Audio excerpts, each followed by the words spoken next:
жүргүзсө, соңку 2-3 жылдан бери кайрымагы жок эле кол менен кармап баштаган.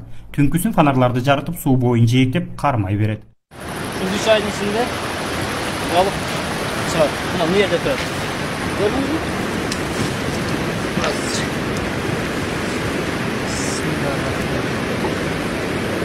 Hoppa. Мынакей.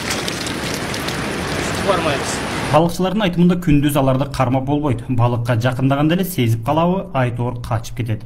Ал эми кечкисин киши жакындаганын, кол тийгизмейин сезе бербейт. Ананда балыктын сырты тайгак болгондуктан атайын кол каптарды кийип кармаган ыңгайлуу. Эми үйрөнбөгөн адамга кыйын болот. Эми 1-2 су зерделден бизге кошулуп түшкөндө жаңыда адамдар кармай албай кыйналган учурлар болгон. Биз дагы кыйналып жүрдүк. Перчатка кийбегенде азыр бул жак көрдү, колдон тайып чыгып кетет да мына жылма. Перчаткада тайпайт.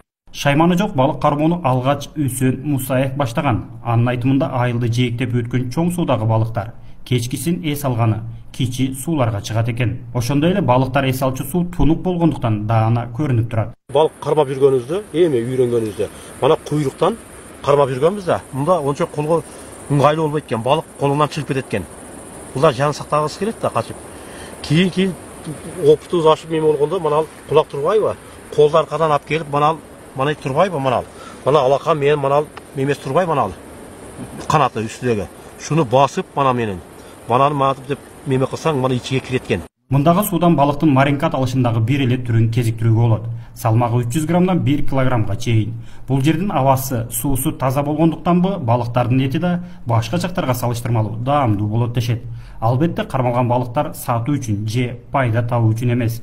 Болгону аз-аздан анча-мынчада гана балык улуу шааниси болот.